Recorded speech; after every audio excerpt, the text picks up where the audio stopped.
진짜 그렇지 않아요? 그죠? 이 철야가 얼마나 좋은지 모릅니다. 이게 진짜 이 철야 없으면 어때요?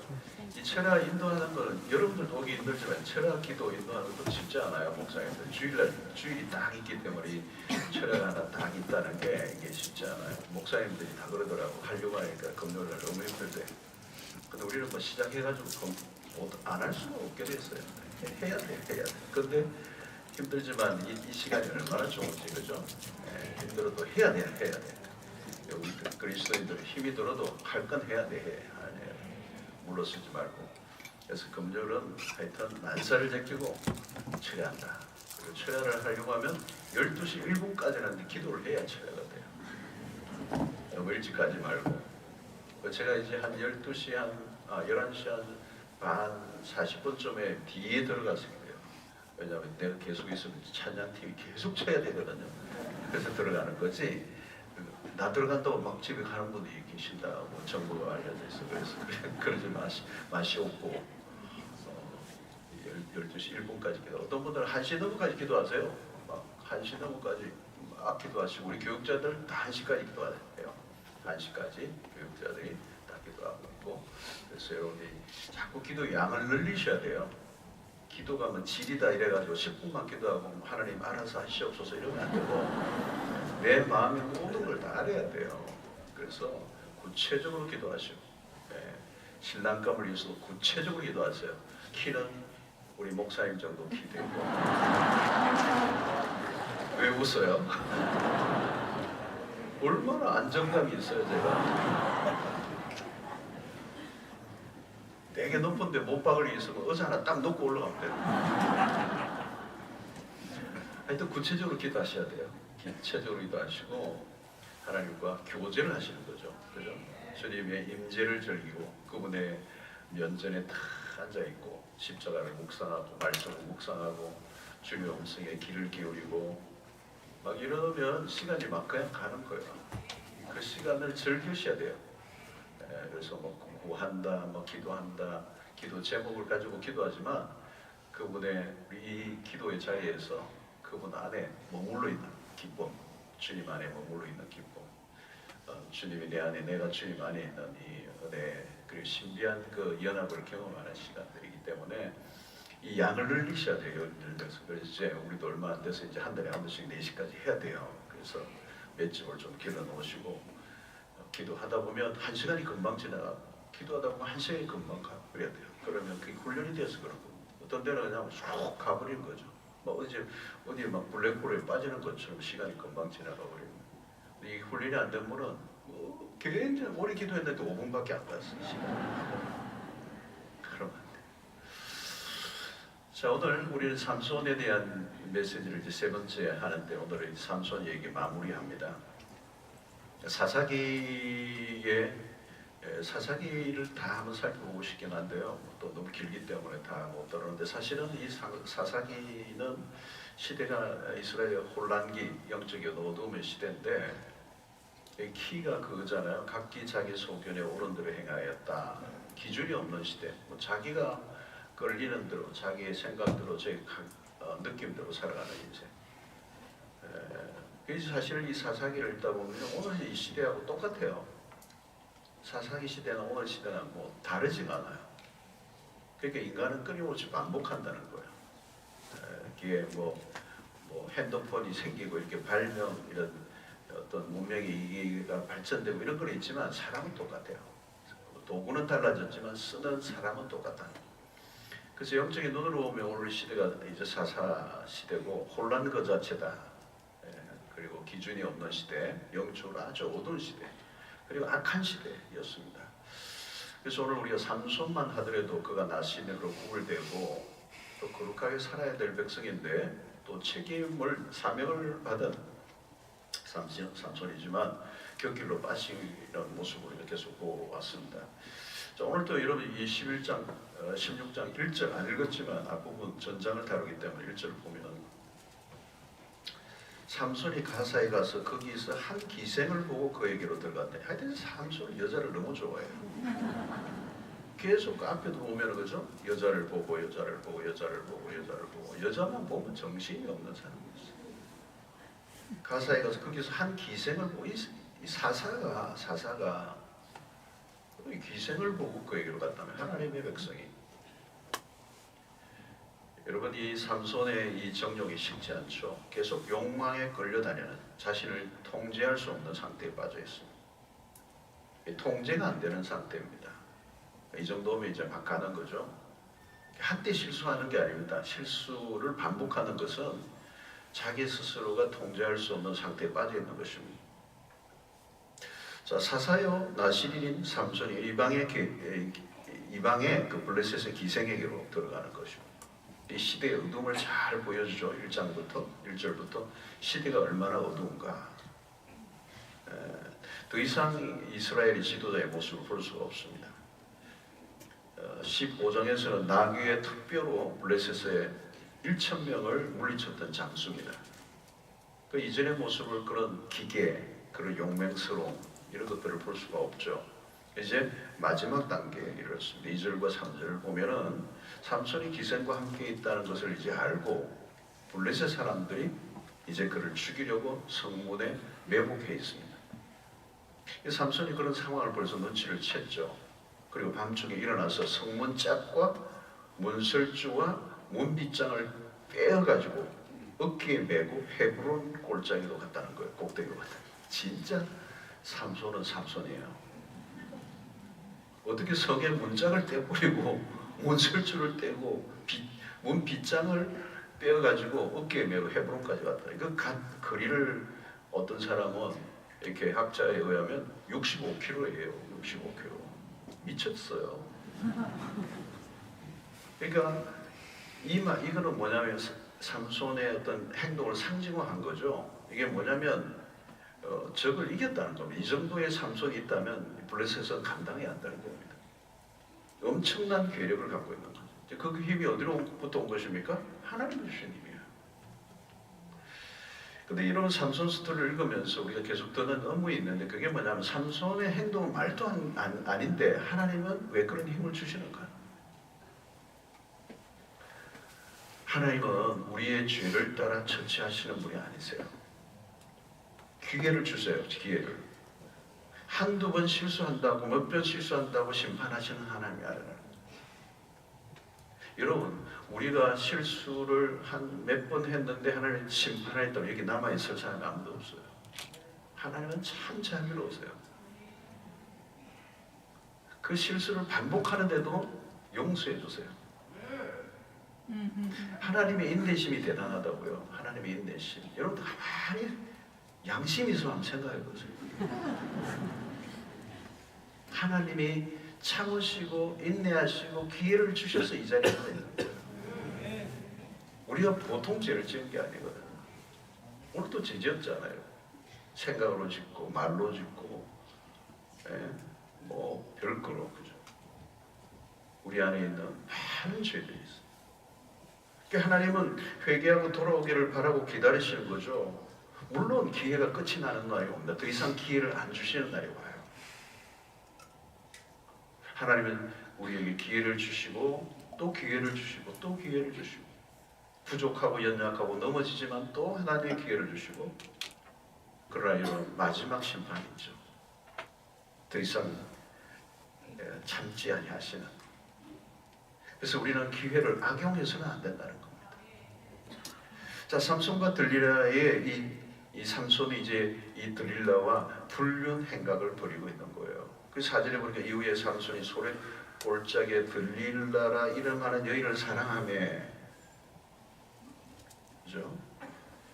자, 근데 이 삼손이 지금 누굽니까? 블레셋 사람들에게는 삼손은 현상금이 걸린 사람입니다. 그가 가진 괴력은 블레셋 사람들에게 위협적이기 때문에 그 삼손을 그대로 두면 그로부터 나오는 그 가공할 만한 힘이 블레셋을 초토화시킬 수 있기 때문에 블레셋 사람들은 삼손이 가지고 있는 힘의 비밀이 뭔가를 알고 싶었던 것입니다. 저걸 없애야 되는데 저 힘이 어디에서 나온 거냐는 거죠. 그래서 블레셋 지도자들은 삼손의 동선을 계속 파악하고 있는데, 파악하고 이렇게 CCTV도 확인하고 이래 보니까 계속 들어가는 데가 있는데 들릴라라고 하는 여인과의 관계를 눈치챈 거죠. 그리고 로비에 들어가고 미인계를 사용하게 된 거죠. 삼손에 가진 비밀을 알려주면 금액을 주겠다, 돈을 주겠다. 여러분, 이게 항상 돈과 성이 같이 다녀요. 그래서 삼손의 주변은 이 계속 그런 어두움의 그런 힘들이 또 작용하고 있는 것을 보여줍니다. 들릴라는 삼손을 배신하죠. 삼손에게서 그 힘의 비밀을 알아주는 대가로 돈을 받습니다. 그 들릴라는 삼손을 사랑하는 사람이 아니에요. 그냥 순수한 사랑이 아니라 어쩌면 육체적인 사랑이고 그리고 돈을 원했던 것입니다. 그런데 삼손은 들릴라가 블레셋의 방백으로부터 돈을 받았다는 사실을 알지 못합니다. 그래서 들릴라가 계속 삼손을 유혹하죠. 추파를 보내면서 삼손의 마음을 살살 녹여요. 그리고 삼손은 이미 들릴라에게 마음이 다 빼앗겨 있습니다. 자, 들릴라의 유혹은 분명합니다. 목적이 분명하죠. 6절에 들릴라가 삼손에게 말하되 청하건대 당신의 큰 힘이 무엇으로 말미암아 생기며 어떻게 하면 능히 당신을 결박하여 굴복하게 할 수 있는지를 내게 말하라. 노골적으로 삼손을 추궁하죠. 삼손이 대답을 합니다. 7절에 삼손이 그에게 이르되 만일 말하지 아니한 새 활줄 7으로 나를 결박하면 내가 약해져서 다른 사람과 같으리라. 들릴라가 기뻐서 삼손이 말해준 정보를 블레셋 방백들에게 알려줍니다.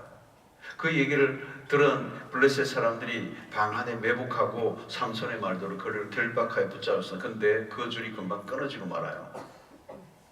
삼손이 그들을 속인 것입니다. 그러나 삼손에게 속은 이 들릴라는 다시 계속 쫄라댑니다. 삼손이 결코 비밀을 쉽게 알려주지 않죠. 그럼에도 불구하고 들릴라는 물러서지 않고 기지집요하게 삼손에게 그 비밀을 알려달라고 얘기하는 겁니다. 얼마나 코소리를 내면서 막 그랬겠어요.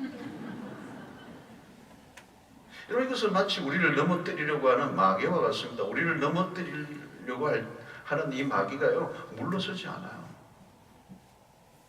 여러분, 예수님의 공생애도 보면 그 공생의 시작 단계에서부터 마귀는 공생의 내내 따라다니나요. 그게 여러분 복음서에 보면은 예수님을 유혹하던 공격하던 그 마귀가 3번의 시험을 했을 때 예수님이 쫓아내죠. 물러가요. 근데 물러간 게 아예 물러간 게 아니에요. 잠시 물러간 거예요, 마귀가. 그리고 계속해서 공격하는 것입니다. 여러분, 욥을 보십시오. 욥을 물고 늘어집니다. 마귀는 마지막까지 끝을 보려고 하는 거죠. 쉽게 물러가는 존재가 아닙니다. 우리가 늘 영적으로 깨어 있어야 될 이유가 거기에 있는 것이죠. 자, 16절을 보면 재밌어요. 날마다 그 말로 그를 재촉하여 조름에 삼손의 마음이 번뇌하여 죽을 지경이라. 여인은 집요했습니다. 날마다 그를 재촉해요. 끈질기게 달아붙어 쫄랐습니다. 그러니까 삼손의 마음이 번뇌하여 죽을 지경이 되었다. 어떻게 했길래? 여러분, 이것을 보면 우리가 느끼는 게 뭐냐면 악의 적극성입니다. 악이요, 굉장히 적극적이에요. 여러분, 세상을 보십시오. 선을 행하는 사람의 열심보다 악을 행하는 자들의 열심이 훨씬 더 강력해요. 선을 행하는 사람은요, 그냥 뭐 선을 좀 행하다 저녁 되면 피곤하면 잡니다. 악을 행하는 사람은요, 악을 행하기 위해서 밤을 샙니다.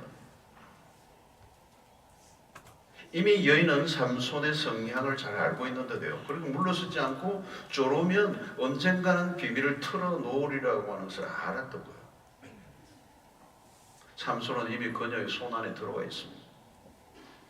삼손의 약점을 꿰뚫고 있는 거죠. 삼손은 여인의 약했습니다. 그동안에 그가 보여준 약점이죠. 그는 여인 앞에 무릎을 쉽게 꿇고 꿇어버리고 맙니다. 여러분, 사단은 오늘도 우리에게 마찬가지로 우리의 약점을 잘 알고 있습니다. 우리의 급소를 찌를 줄 압니다. 사단이 허접하게 아무 곳이나 공격하지 않아요. 찌를 곳을 아는 것이죠. 여러분, 삼손은 자신의 힘의 비밀을 알려주면 안 됩니다. 그것은 자살골이잖아요. 그것은 자신만 죽는 것으로 끝나지 않고 이스라엘에게도 치명적으로 불리하게 되는 것입니다. 알려주면 안 되죠. 물러설 수 없는 경계선. 근데 어리석게도 삼손은 비밀을 알려주고 맙니다. 여러분, 이게 참 인간의 미련함이죠. 미련함. 죽는 줄 알면서도 알려줍니다. 여러분, 빨간불이 켜져 있는데도 밀고 들어가는 것입니다. 여러분, 힘을 가진 사람들의 특징이 뭐냐면 경고를 잘 듣지 못한다는 것. 죄 속에 빠져 있을 때는 경계선이 안 보여요. 이게 안 들려. 워닝, 빨간불이 안 보이는 거예요. 그래서 사람이 뻔히 알면서도 망할 길을 찾는 것이죠. 말아가는 길을 스스로 선택해 가는 것입니다. 자, 드디어 삼손이 비밀을 드러내 17절에 삼손이 진심을 드러내어 그에게 이르되 내 머리 위에는 삭도를 대지 아니하였나니 이는 내가 모태에서부터 하나님의 나 신인이 되었습니다. 만일 내 머리가 밀리면 내 힘이 내게서 떠나고 나는 약해져서 다른 사람과 같은 일을 하니라. 비밀을 틀어놓자마자 모든 일이 신속하게 진행이 됩니다. 드릴라가 블레셋의 방백들이 이제 비밀을 알려주고 삼손이 있는 곳으로 사람들이 들이닥칩니다. 19절에 보니까 드릴라가 삼손에게 자기 무릎을 베고 자기 하고 사람을 불러 그의 머리털 7가닥을 밀고 괴롭게 하여 본즉 그의 힘이 없었다. 이 삼손이 깊은 잠에 빠져 있는 겁니다. 어디에서? 드릴라의 손에, 무릎에 누워서. 여러분, 이 잠은 사실은 이 삼손의 이 잠은 육체적 잠이라기보다는 영적인 잠과도 연결이 있는 것이죠. 자신 앞에 무슨 일이 벌어지는지 모르는 상태 속에서 지금 있는 이 모습. 여러분, 영적인 이 잠을 자고 있으면 이미 이제 모든 것은 적의 수중에 들어가 있는 것입니다. 마귀의 수중에 들어가 있는 것입니다.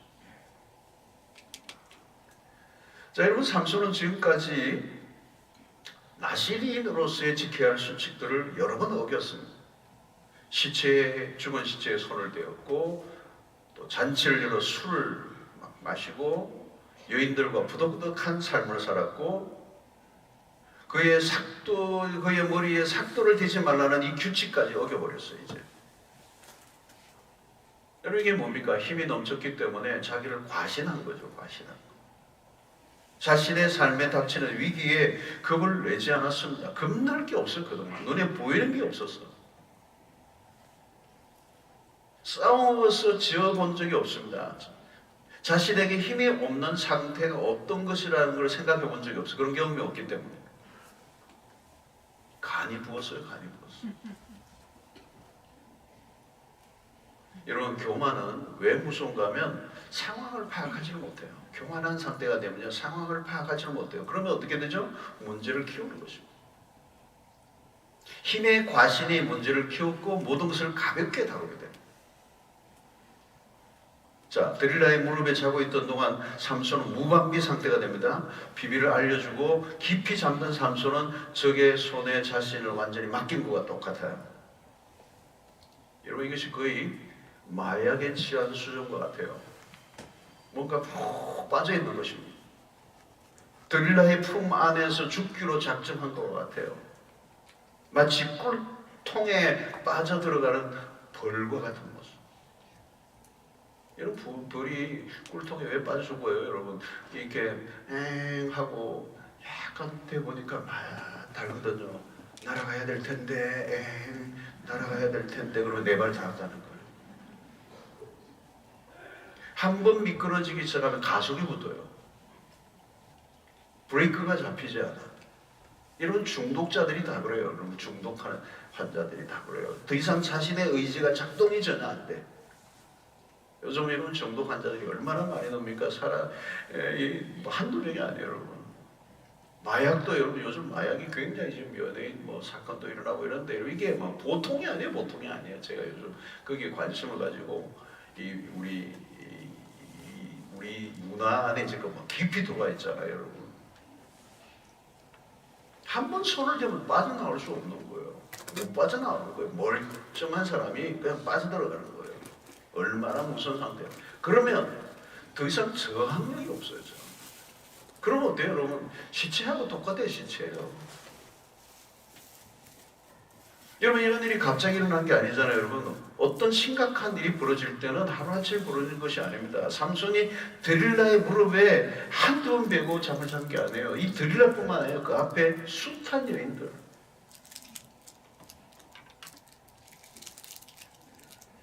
그러니까 자기가 자기 스스로 인식하지 못하는 상황에 둔감해지고 조금씩 무너지면서 그 초기의 경종, 초기의 그 경고음을 못 들으면 나중에는 그게 전혀 안 들리는 거예요. 여러분, 한순간에 위험한 곳으로 빠져들어가는 사람은 없어요. 처음부터 불에 뛰어들어가는 사람은 없다니까요. 가벼운 장난으로 시작해요. 처음에는 가벼운 모기숨으로 시작하는 거예요. 근데 작은 불장난이 산을 다 태우고요.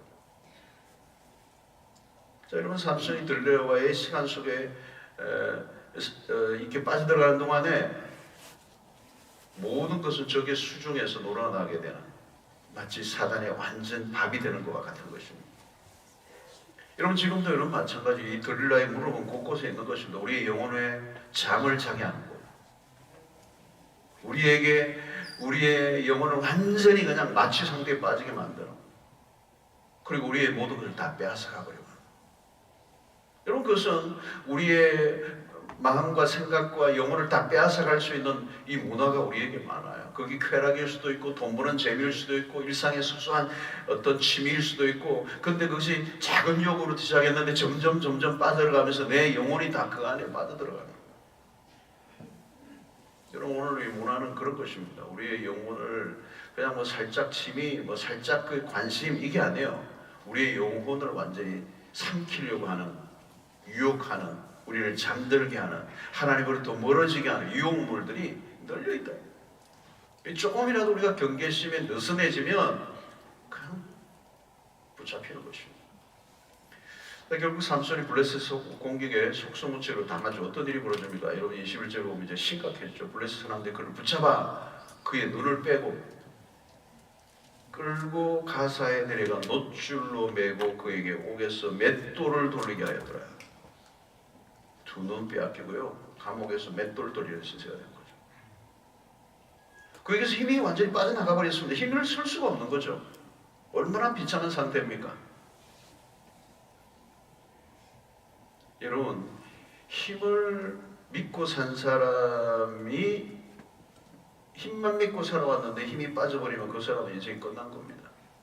그죠? 여러분, 돈만 믿고 살던 사람이 돈이 사라지면 그 순간 비참해지는 겁니다.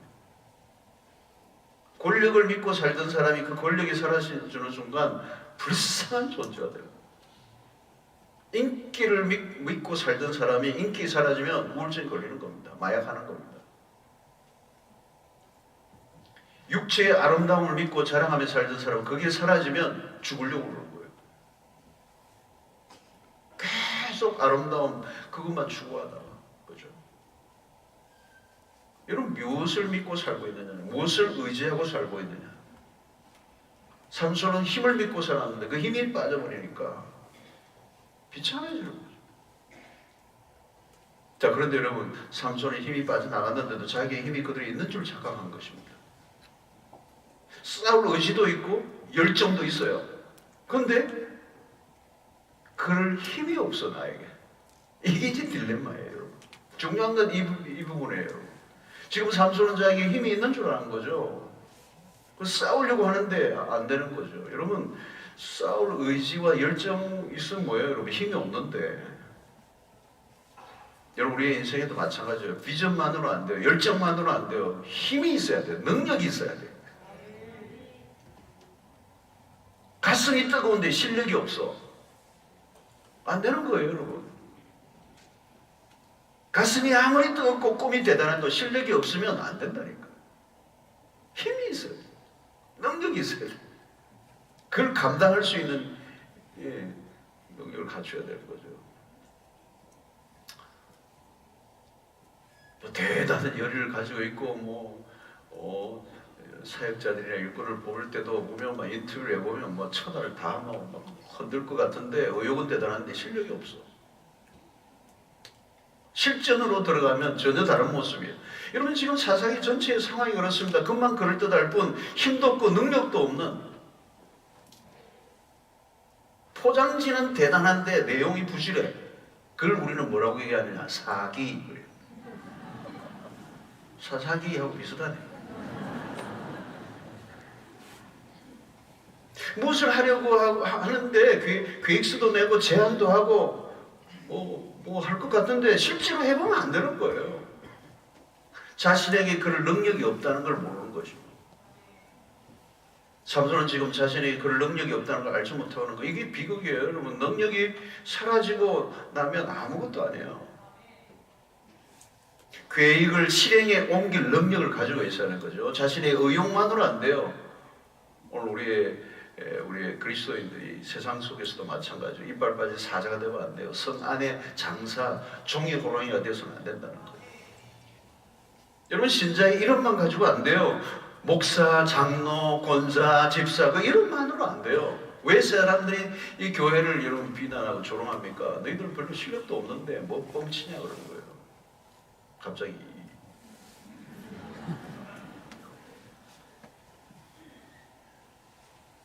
여러분 직장에서 혹시 나를 무시한다고 여러분 잘 분별해야 돼. 왜 무시하는지. 예수 믿기 때문에 무시하는 것이 있다면 그건 여러분 기꺼이 받으세요.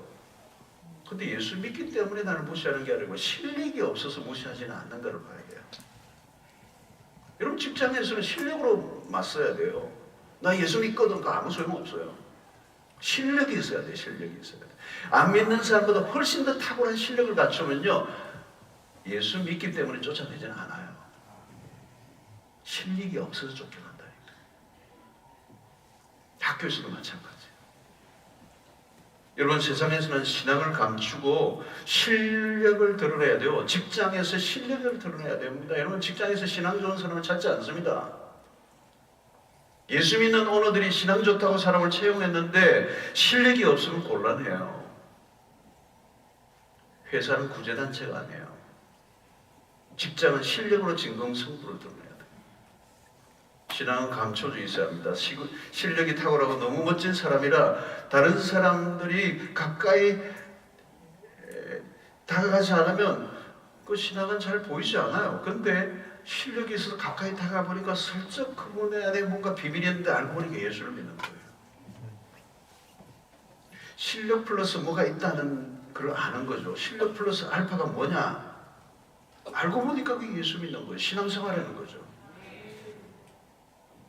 여러분 실력이 없으면 내가 무엇을 믿든 관심도 가지지 않아요. 실력을 써야 돼요. 힘이 있어야 돼요. 여러분 잘 안 되는 탓을 하나님에게로 너무 쉽게 돌리지 마십시오. 하나님 우리에게 생각보다 많은 걸 주셨어요. 자세히 보세요. 받은 게 많다니까요. 자, 힘이 없으니까 삼손은 아무것도 안 해요. 이제 딱 남은 게 하나예요. 놀림감이에요.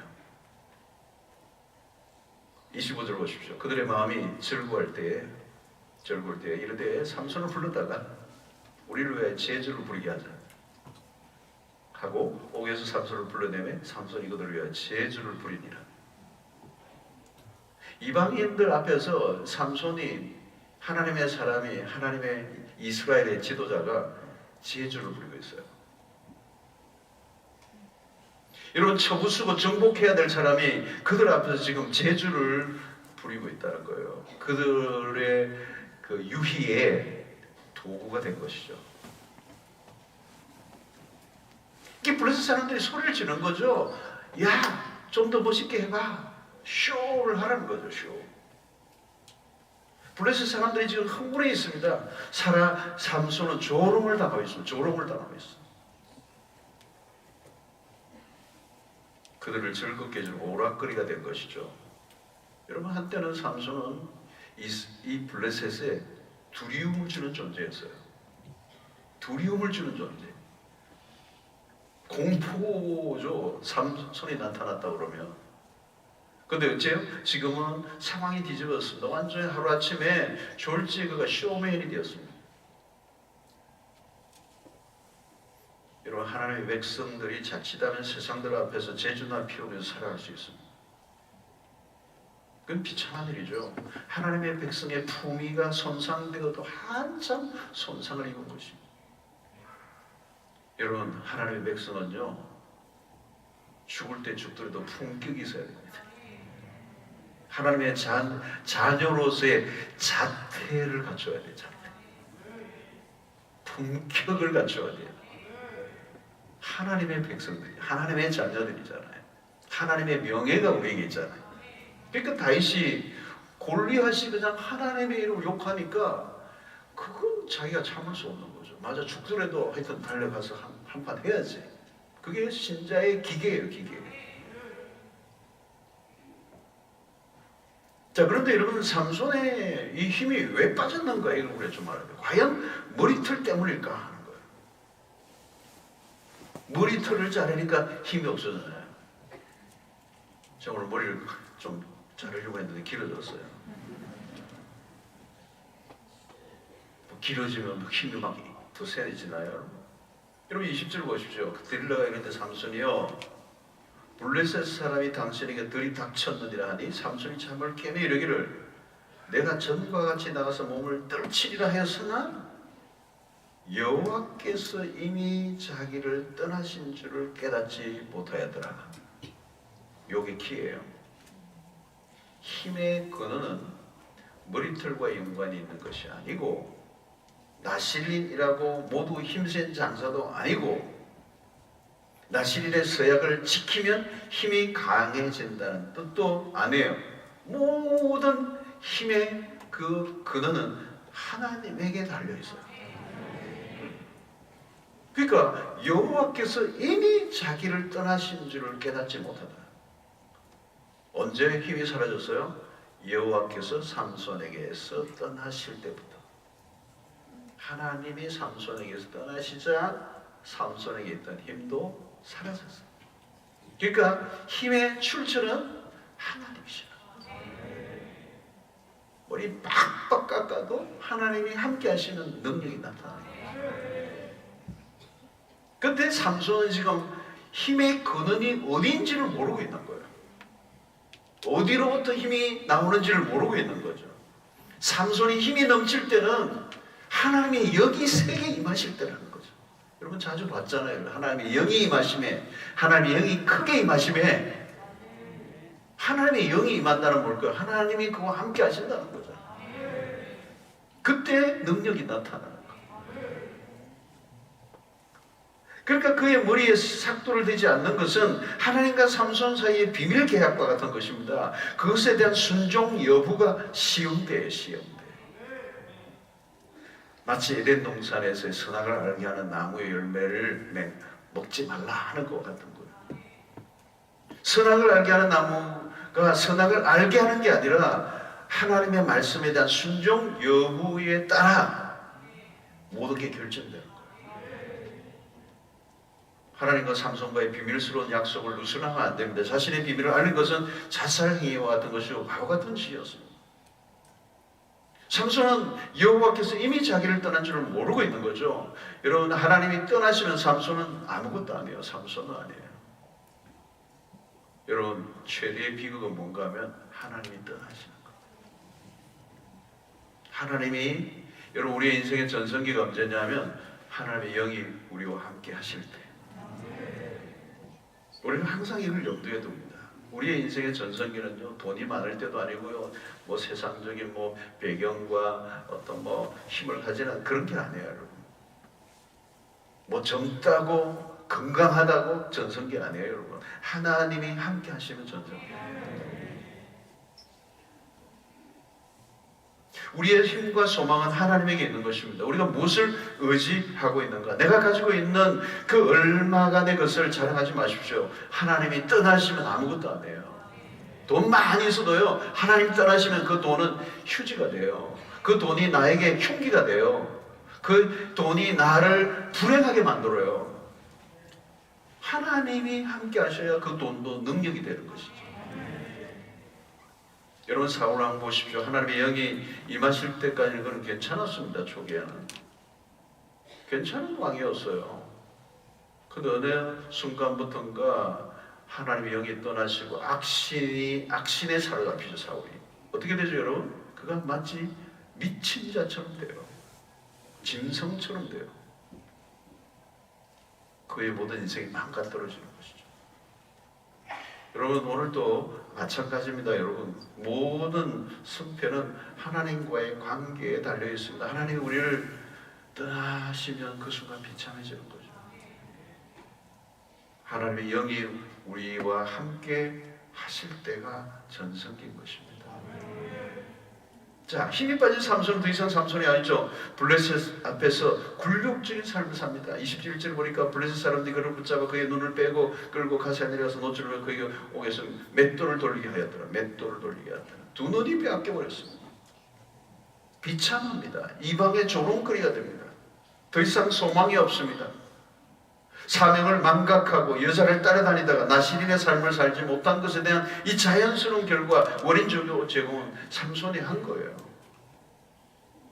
하나님의 백성다움을 잃어버릴 때부터 세상으로부터 조롱을 받게 되는 것입니다. 여러분 세상도야 그냥 막 조롱하지 않아요. 딱 보고 조롱하는 거예요. 자, 그런데 여러분 이게 끝입니까? 이것으로 끝나버리면 참 비극이죠. 근데 22절에 이런 말씀이 있어요. 그의 머리털이 밀린 후에 다시 자라기 시작하니라.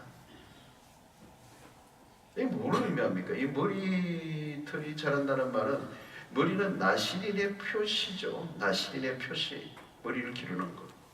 그의 머리는 하나님으로부터 성별되었다는 것을 상징하는 것입니다. 그래서 이 머리가 자라기 시작했다는 것은 그의 머리털 자체가 힘의 근원이라는 말이 아니에요. 또 자연적인 현상을 지적한 것도 아니에요. 이 긴 머리는 나신으로 헌신을 지킨다는 외부적인 표징이란 말이죠.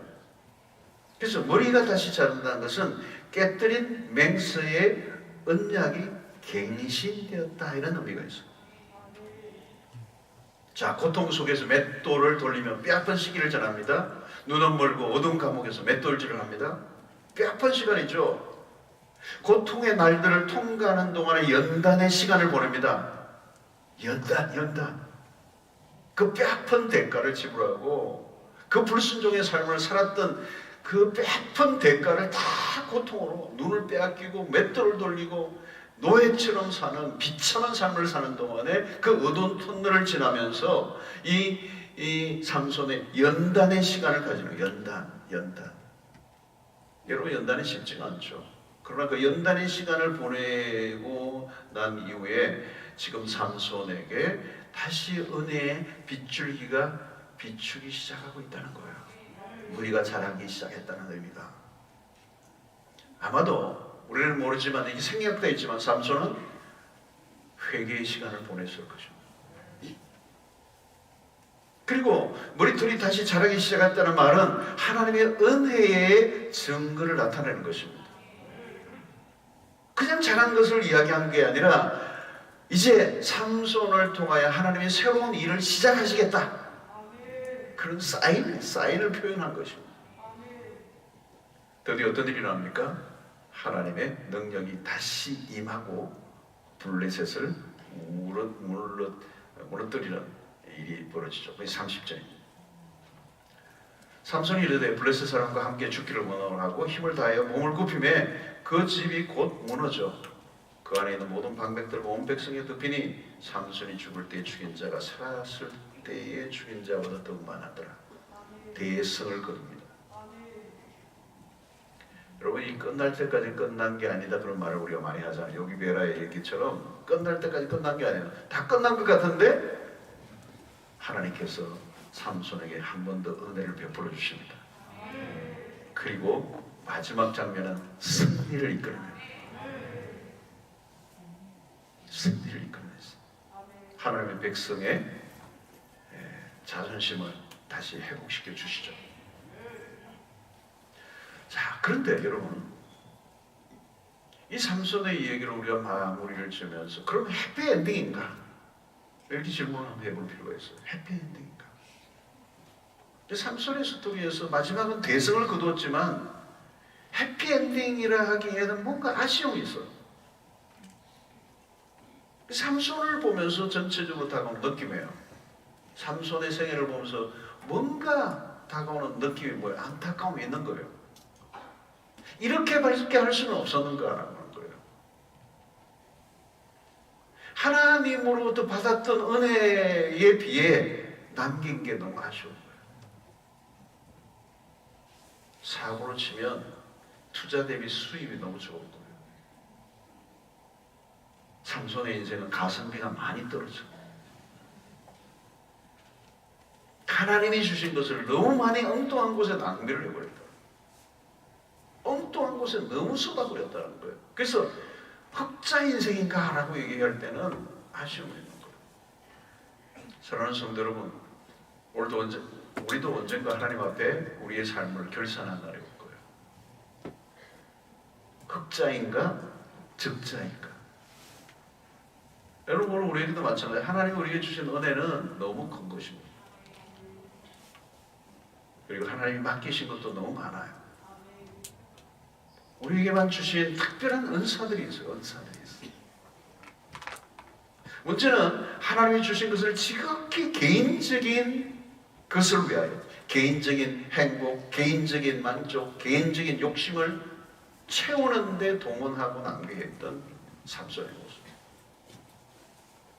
마치 이런 군대에서 전쟁을 치러야 하는 그 화약을 가지고 막 불을 피워가지고 고기를 구워 먹는 거.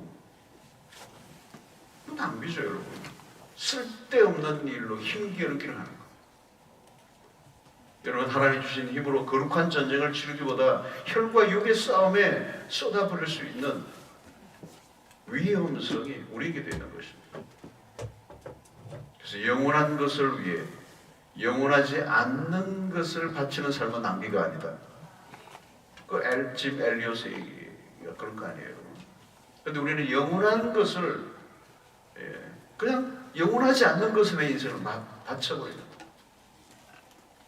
여러분, 낭비가 그리스도인들이 낭비가 크면 클수록 이것은 우리는 타락이라고 이야기하는 것입니다. 쓸데없는 일에 힘을 빼는 거예요. 여러분, 우리의 삶을 제한적입니다. 우리에게 주어진 시간은 귀해요. 그리고 하나님의 기대함이 있는 것입니다. 삼손이 이스라엘의 사사로서 그 어두운 시대에 빛을 드러내고 블레셋으로부터 보호하고 이스라엘 백성을 지켜내라고 하는 그 명령을 무시하고 자기 개인의 욕망을 위해서 자신의 모든 그런 에너지를 쏟아부렸던 그 삶은 아쉬움이요, 후회스러운 삶이라고 해야 하는 것입니다. 사랑하는 성도 여러분, 우리 인생 가운데서도 우리에게 주신 기회를, 오늘 우리의 지금 이 시간을 하나님이 기회로 주신 거예요. 우리의 모든 것들은 하나님 앞에 서는 날이 올 것이고 평가를 받는 날이 오고, 우리의 힘을 아껴야 되고 써야 될 때 써야 하고, 우리의 삶이 분명한 기준 속에서 하나님이 부르신 그 뜻을 위하여 우리의 삶을 살아드려야 될 뿐만 아니라 나에게 주신 것을 갈수록 극대화시키고 가치를 상승시키는 자들들. 달란트 비유에서처럼 5달란트, 2달란트 받았던 사람처럼 배로 남기는 역사. 우리에게는 다 하나님의 부르심이 있습니다. 그 부르심에 그 합당한 삶을 살아갈 때 하나님은 하나님의 공급을 책임져 주실 것입니다. 오늘 그 삼손의 얘기가 우리에게 주는 건 뭘까? 하나님은 사명만 주시는 게 아니에요. 사명을 감당할 능력도 주신다. 하나님을 위해서 살 때 하나님 우리 그냥 내버려 두시는 분이 아니에요. 하나님은 반드시 우리가 그 뜻을 이룰 수 있도록 모든 것도 책임져 주시는 분이십니다.